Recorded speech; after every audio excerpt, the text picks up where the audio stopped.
Hey, what's going on, everybody? Larry here. Another new episode of Life Say a Bit with Larry Mullins. Thank you so much for checking out the podcast. Today we got a special one. Well, in every way, every episode's special to me. Just over the past few months, I've just deeply fallen in love with comedy, watching it and listening to it. And I'm extremely grateful for every comedian, every guest I've had on the show so far. And this pod is still in its infant stages, and it will be for a while, and that's okay. But so you come around and say today's guest is the one and only Mark Normand. You may have heard of him, and if you haven't, he's virtually done just about every late night talk show, Fallon, Conan. He's had a special on Comedy Central. He has several albums available to download wherever you stream your music from, which I will flash the cover art on the screen if you are watching the video version of the pod. He also has a brand new special out on his YouTube channel called Out to Lunch, free, right on his YouTube channel. You can also download that special in album form as well, where you can get his other albums. Go to his website, marknormandcomedy.com, for his dates and to buy merch. He's got a bunch of cool merch, comedy shirts, give it a goog, etc. Mark and I talked about several things. I mean, first off, he's incredibly down to earth. And I'm not just saying this because he's my favorite comedian, but of all the people I've met in my life, he legitimately is one of the most down to earth guys I've ever talked to. Very easy to talk to and get along with.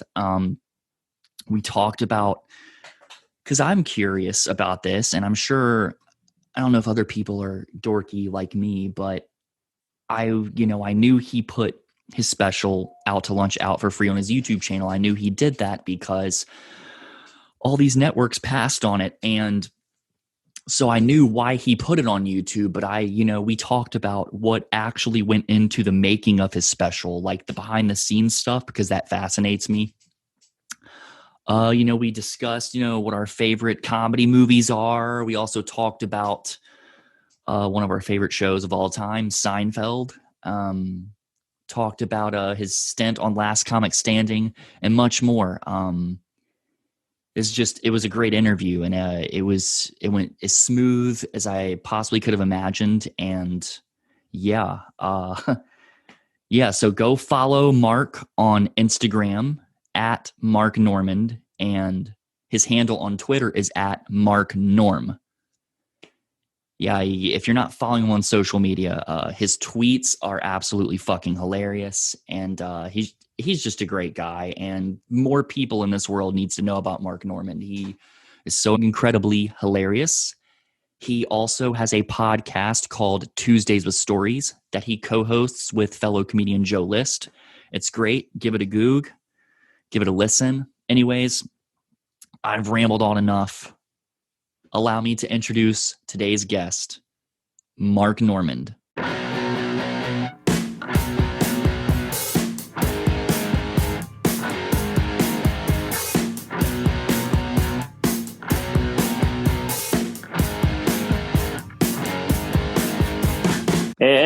Hey, what's up, man? All right, we're doing it. Yeah, we're doing it. Do you approve? Do you approve of this shirt? Love the shirt. Great shirt. Hell of a shirt. Decent cabinets and a nice table. Appreciate it. It's funny. I was like watching some more of your podcast appearances. I'm like, it's funny because you're always in a different. Sometimes you'll be walking the streets of New York. Other times you're just chilling in the bed.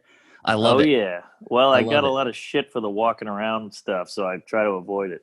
Oh really?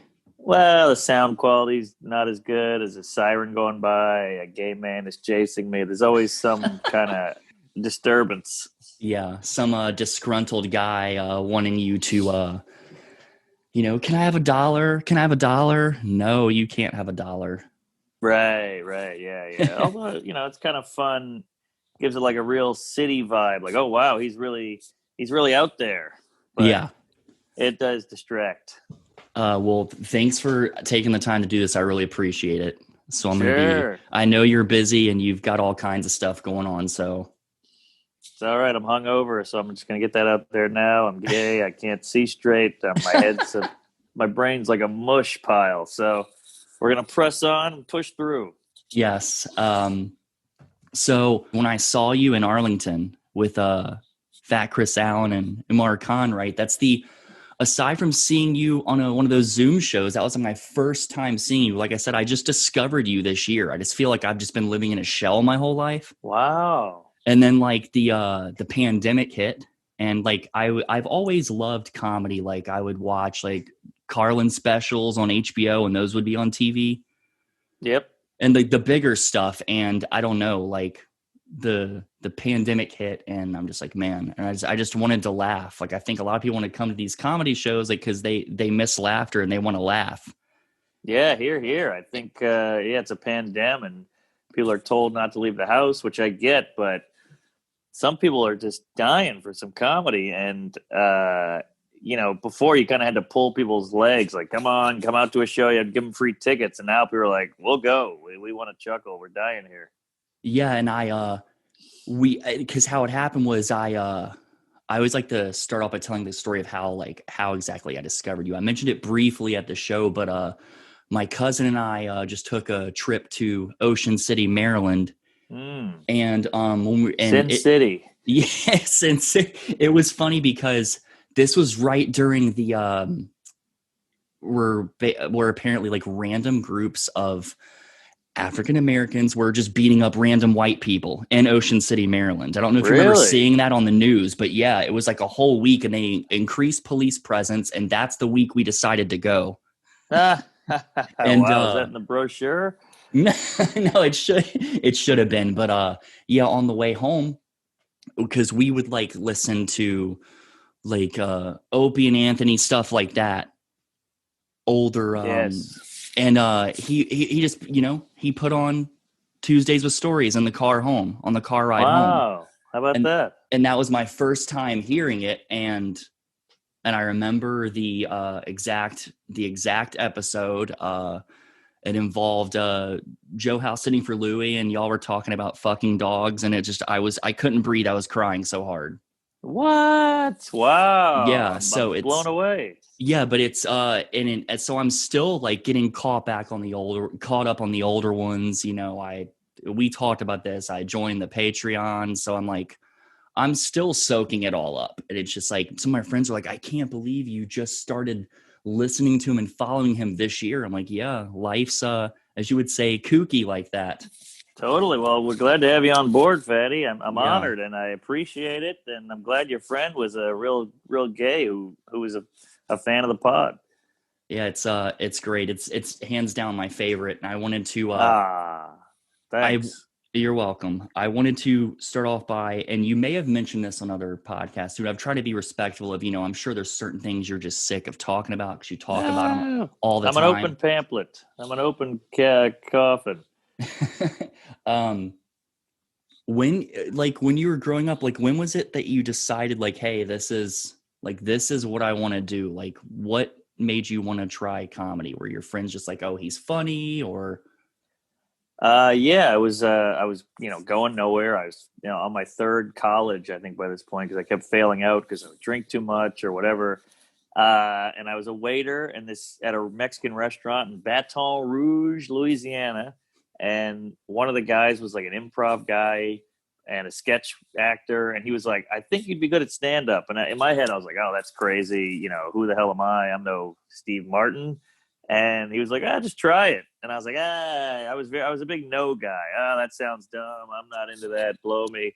And then I said, what else am I doing? Fuck it. I'm going nowhere. My parents are disgraced by me. I'm the black sheep of the queef. And fuck it. What else is going on? So I put some sets together. And then I went up to Lafayette, which was like a 2-hour drive, did an open mic, had a blast. I mean, I was shit faced, but I was like, this could be something. And I had so little going on that I actually figured, hey, this is something to do.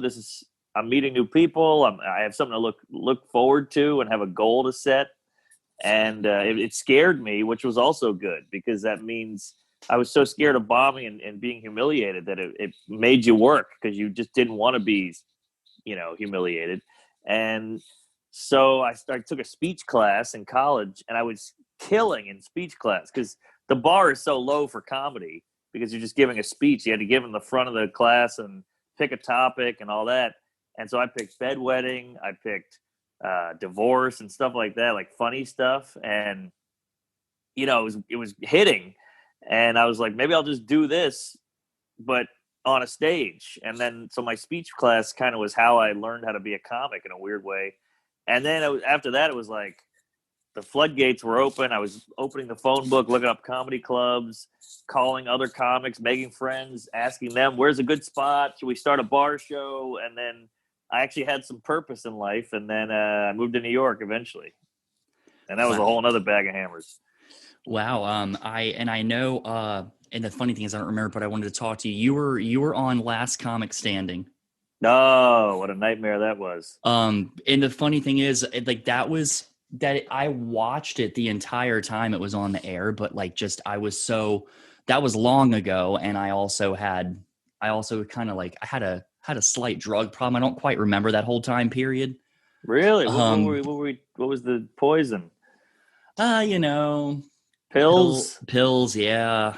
Yeah, that'll get you. Pills, yeah. But now I just drink every now and then, and I'm happy. So there you go. Well, it's good to have you back. Yeah, I looked sickly. It's crazy, but like I watched Last Comic Standing the entire time it was on the air. But just when I heard you were on there, I was like, man, I just couldn't remember. Like, do you remember what year it was that you were on Last Comic Standing? Probably like 2012, maybe 13, 12, 11, somewhere in that ballpark. So was that towards the end of the show? Yeah, the show was crumbling. It was like a real powerhouse when it came out. I mean, it could make a career. And then just kind of fizzled out, and shit got weird, and they're booking Keenan Ivory Wayans to judge. Like, it was all over the road. And I feel like the year Joe List did it, was like the last good year. They had Norm Macdonald, they had Anthony Jeselnik. Like, it felt like real comics. And when I did it, it was, I don't know, it was Roseanne, and nobody knew what the hell was going on. And even like the third day, the producer came in the room and said, just want to let everybody know we're skewing urban this year, so don't get your hopes up. And I'm like, oh, great. I was trying to win this thing or come close, but I'm kind of fucked. But what's skewing urban, like as in leaning more towards an urban like winner? Yeah, okay. Exactly. Just, for optics, and they got to look good and whatever. And I get it. It's reality TV. It's all a sham. But yeah, it just sucked. Just they make you. It's reality TV, so they want drama. So they'd be like, all right, we're going to drive to the theater now. And then they would be like, oh, crap, the theater's not open yet. Leave the comics in the van for a couple hours. So they wanted us to get fidgety and worked up and fight and stuff. And once I realized that, I was like, this sucks. Lavelle Crawford came from Last Comic Standing. He was on there, wasn't he? He was, yeah. That's where I remembered him from. Yeah, a lot of funny people. I mean, like Natasha Leggero kind of had a good hit off of that, and Todd Glass and Gary Goldman and all these. There's some greats. Rich Voss, So like it had some good stuff in the beginning, but it just becomes like a fake rigged thing where like we got to have this guy win, we got to have this lady win, we want to go with this. We have to have a certain amount of this and that, and that's all well and good, but it's not the best of the best. Yeah. Now I wanted to, I know how, shifting gears next, I know how Jerry Seinfeld's your hero. Yeah, and, he's one of them. One of them, I should say one of them. But my friend and I started rewatching Seinfeld from the beginning. Ooh, that's fun. From the very first, from the pilot, which is horrible in my opinion in comparison to the other ones. Totally, no doubt about it. But you got to find your footing. But so I wanted to ask you, what if you had to pick one, what would be your favorite episode of Seinfeld? I would have to say the dinner party is my favorite episode. I think it's season 4, written by Larry David. The whole thing is just stand-up. I don't know if you know the episode well, but they go to a bakery, and he's like, Black Forest cake. Ooh, scary. Carrot cake. Who makes carrots into a cake? I'm sorry. Like, he's just doing bits. And then Kramer and George are in the liquor store and they're doing bits. And it's just one joke after another. And it's ridiculous. And it's kind of fun that they're outside of the apartment for some reason. And it I just, there's so many jokes in that episode. I vaguely remember we actually just finished season 3 last night. Aha. And when he's in the liquor store, is that when he has the Gore-Tex jacket? Yes, the Gore-Tex. Okay, yes. All right. That's a great. We don't want to put a bottle of Pepsi in the middle of the table, George. You think chickens have their own personalities? I don't carry a wallet. Why not? Throws my hips off kilter. So what do? Oh, I get by. I mean, there's just so many jokes in that one. I love it. So black and white cookie. Come on, look to the cookie. There's just Yep. It's a mile a minute. It's and I was telling my friend, like, it's crazy. Like I always remember bits and pieces of like every episode. Like we start one, I'm like, I don't remember this. And then I see some, oh, I remember it. Like little like bits and pieces. Sure. Like I can't remember it. And when we watched the pilot, I was like, I don't think I ever watched this because like this does not look familiar. This does not look familiar at all. Nobody did, but that was in the early '90s when you could let a show breathe a little bit, and now it's just like, okay, this didn't blow up the first minute we put it on the air. Get rid of it, and I get it; it's all a business, but that's why everything's a sequel now or a remake because you can trust the brand. Yeah. I like little things I'd pick out, like, and I don't want to talk about this too much, but I don't know why. Like, I tend to laugh at a lot of the stuff, a lot of the situations George gets into, like with the one girlfriend, Samuel, and papier-mâché. What's papier-mâché? You know, and right. I love all of that, but yeah, he's the best character. I think he's the most layered and interesting and relatable. And the last thing I'll mention about Seinfeld is have you bought this or read this? I have not. I'm gonna buy it, and I'm gonna try to get him to sign it. But my friend, he's like a big joke nut. He's like, you would love this book. He breaks it all down. It's like real nerd comedy shit. I don't know how anybody else would enjoy this who doesn't do comedy, but it's just joke to joke, word to word, and I'm gonna get it. Yeah, like just since I started like diving headfirst into like listening and watching comedy, I'm like, you know what? I've never bought a book like this, and because I like Seinfeld, I'm going to buy it. And I'm reading it and I'm laughing. Like the very first bit is about being left-handed, and I'm left-handed. So there you go. But it's funny though because I watched like all the specials he has on Netflix, and I'm like, screw it. Like I think this is a good idea that everything's just in this book, and I'm enjoying it so far. I'm still in the 70s. So it's broke down by decade. Wow, I can't wait. Yeah, that's a great joke, that left-handed. You never meet a good guy named Lefty. I know all his stuff. Yeah, any lefty in any movie is always a villain. Totally. Left behind, left back, leftovers, it's all negative. Good stuff. So yeah, I don't want to go on too long about that. So your special Out to Lunch, I wanted to ask you because I know you've said I know you've said on several podcasts that you like what you I guess presented it to some other networks, and of course they all passed on it, so you decided to put it on YouTube yourself. Yes. So I wanted to ask for anybody who may not know, like, what all did you have to do to produce it? Like, do you have to hire cameramen? How do you? That's a good question. Okay.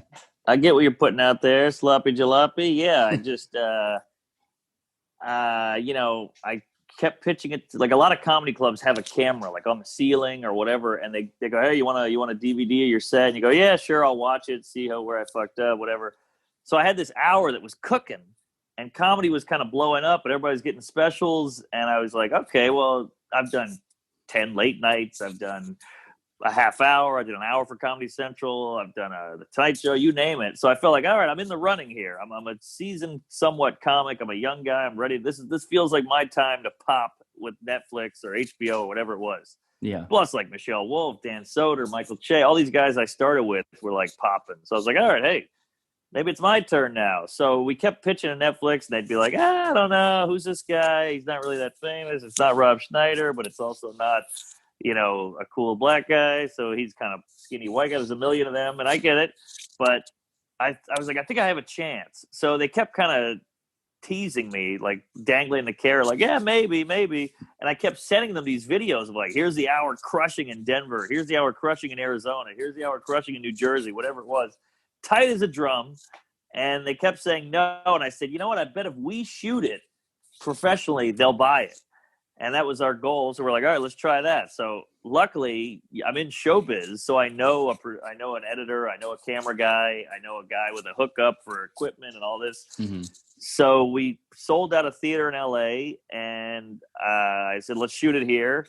And we shot 2 shows and edited it up. Looked great. It was fun. It all worked out. And they still didn't buy it. And nobody would buy. I'm talking like CISO wouldn't touch this thing. Like Lifetime, BT, nobody. And we're like, God damn. So that was a real kick in the balls. And then we thought, okay, well, Comedy Central Digital, they're gonna love. I mean, we're handing them a thing on a silver platter here. And they said no. So that was when it was like, oh God, I am not desired in this biz. Nobody wants this set. Nobody wants me. Nobody cares, which is fine. Who the hell am I? But it just, you start looking around like, why'd that guy get it? Why'd she get it? What the hell am I missing? But whatever. So he said, let's put on YouTube. It was like a last option. It wasn't even a power move or anything. It was just, this is all that's left because it's free and there's no, what do you call it? Gatekeeper for YouTube. You can just put it on.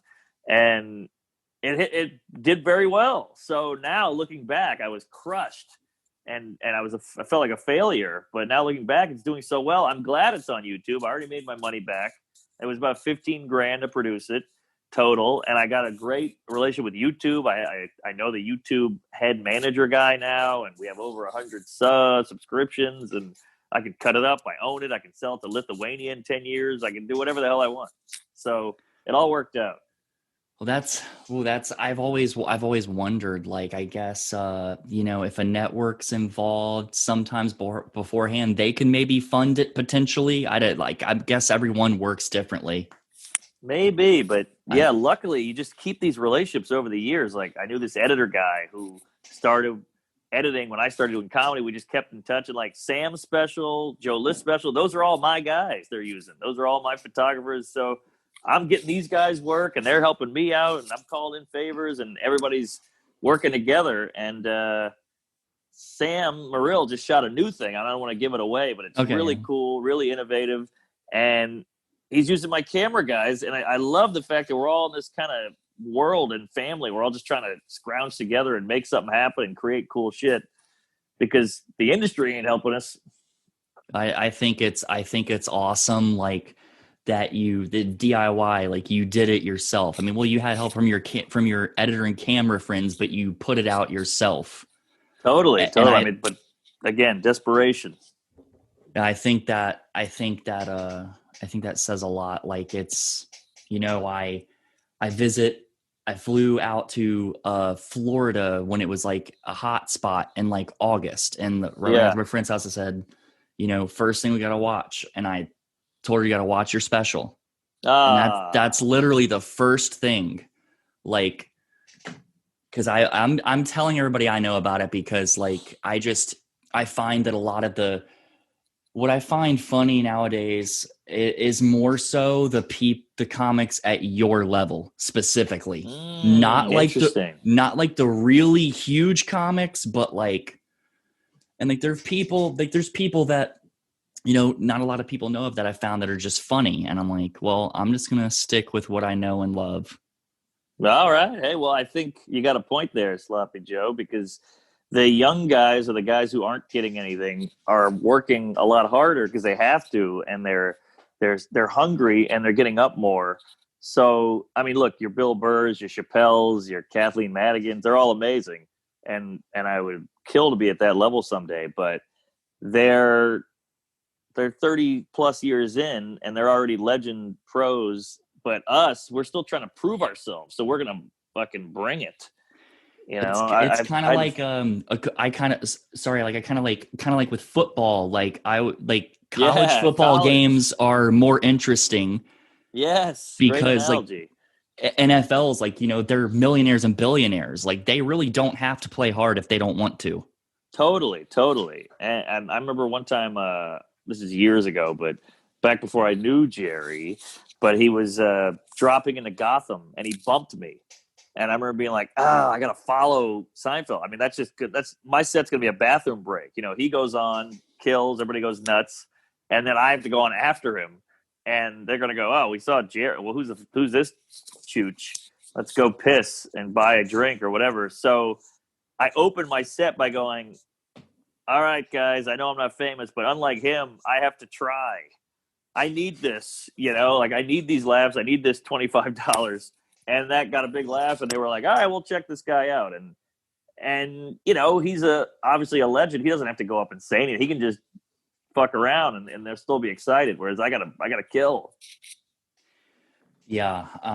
What would you say, and I'm sure there's been a lot, but what's the craziest thing that's happened during one of your sets? Whether it be just something in the audience or somebody saying something to you, what would you say would be the craziest thing? Oh boy. Well, one time a guy hit me up before a show and said, I know this is weird, but I'm a big fan. I'm coming with my girlfriend. I want to propose. Could we do it after your set? I don't want to ruin your set, but like once you're done, maybe I'll start heckling you, and then we get into a back and forth, and then you invite me on stage, and I go, I do the whole like, you want to come up here and try it, motherfucker? And he's like, hell yeah, and then he gets on one knee and proposes, and it was pretty. I'm not a schmutzy guy, but it was pretty heartwarming, pretty touching, and the place went fucking bananas. You have that on your Instagram, don't you? I do, and I put it on YouTube. Yeah, like I can't imagine. That's crazy. Yeah, and that guy and his wife they're now married. They come to a bunch of my shows and we hug and take photos, and it's cute. I feel like I'm a part of their little dumb marriage. Good for them. Yeah, when during the last comic days, I was married, and I'm no longer married now, but it's for the best. Yeah. Sorry. Well, what Louis says, any divorce is a good thing. It's just asking because like you and I are around the same age, so it's cool. Like I'm always wondering like, hey, I wonder how old this person is. I'm weird like that, kind of like I know you're big into like fun facts. Oh, I love them and all that. Like there should be. For the people that don't use Twitter, like you should have a book of just all of your tweets. Oh, maybe I will do that. That would be, I would pay for it. I mean, do like a GoFundMe to, and just put it out. That'd be easy to make, I would think anyways. Yeah. That's a great idea. I mean, that's kind of, Seinfeld did a book called Sign Language.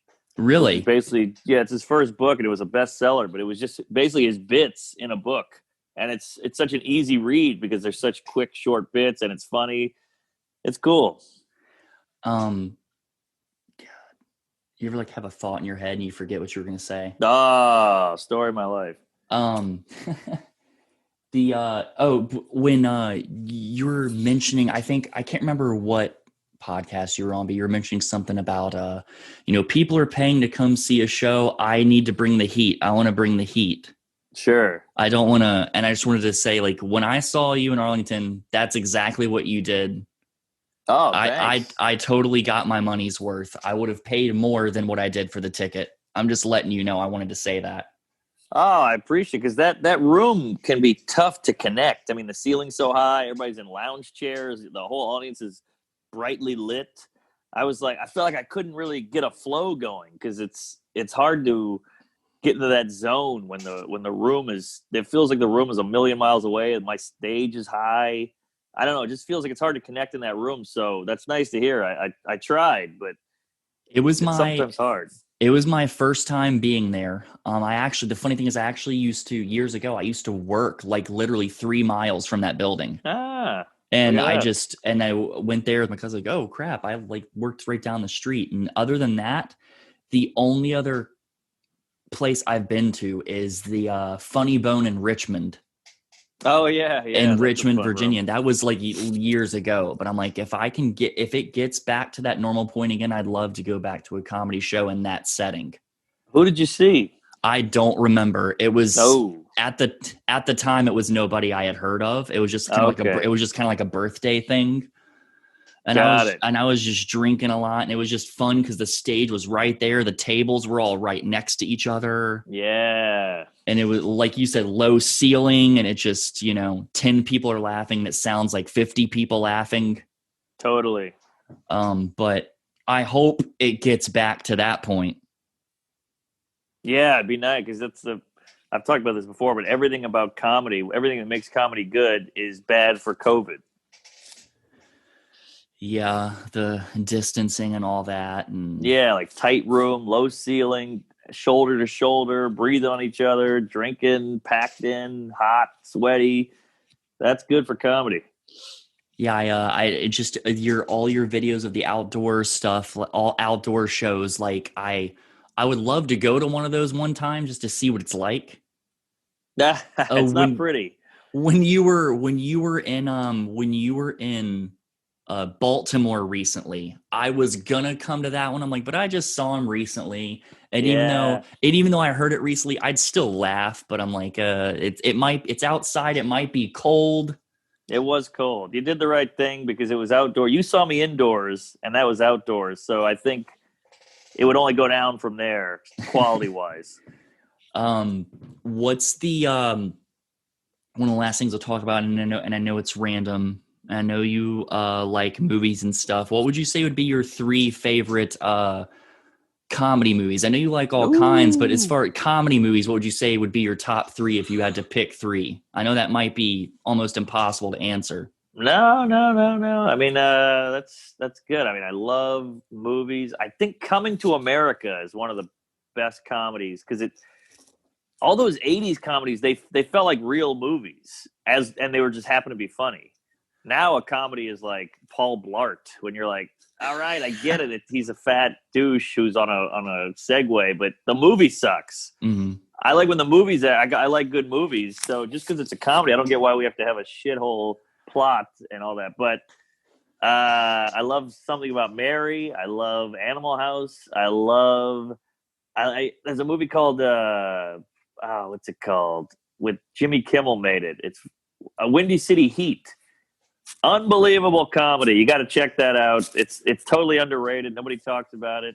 Windy City Heat? Yeah, Windy City Heat. Give that a look. I love Ferris Bueller's Day Off. Is one of the funniest movies to me. John Hughes is a comedy beast. Like he doesn't get his due. What else? Ferris Bueller. I love What About Bob? I'm a big Bill Murray douche. The older stuff was fun. Coming to America. I'm blanking now, but yeah, all of my favorites are typically late 70s and 80s. Yeah, Caddyshack. Caddyshack, yes. I love Caddyshack. In terms of like 80s stuff, Caddyshack. I like Bachelor Party. I like those fucking cut up, crazy balls to the wall. Oh, Airplane obviously is amazing. Yeah, I like the slapstick stuff like that, like Mel Brooks movies. Oh, Blazing Saddles, and then not Naked. Is it Naked Gun? Naked Gun. Leslie Nielsen. Yeah, I don't know why my brain is fried, but yeah, those are fun. Like the I got to feel my way out of this like a blind man at an orgy. Like I love like lines like that in movies. Like a midget at a urinal. I'm gonna have to be on my toes. We wrap this up. Go ahead and do you have any plug what you want to plug? All right. Well, I don't know how big your reach is there, Sister Hazel, but I'll be at the Greenville Comedy Zone for this weekend that this comes out. Then I'm in New Orleans. I'm in Tacoma, if that sticks. A lot of these clubs are canceling because of the pandemic, but I'm in Jersey a lot. I'm in Bridgeport, Connecticut at the Stress Factory. So, yeah, check the website. Give it a Goog, marknormancomedy.com. Check out the special Out to Lunch free on YouTube. Leave a comment if you don't mind. And hit the pod. Tuesdays with Stories with Fat Joe List. And, yeah, we'll see you in hell. Thanks. Thanks, dude. Praise Allah. Thanks, man. Comedy. Please follow the podcast on all social media at Life's a Bit Pod. If you're listening, please rate and write a review. If you're watching, please like, comment, and subscribe. New episodes every Friday. And remember, it's okay to laugh.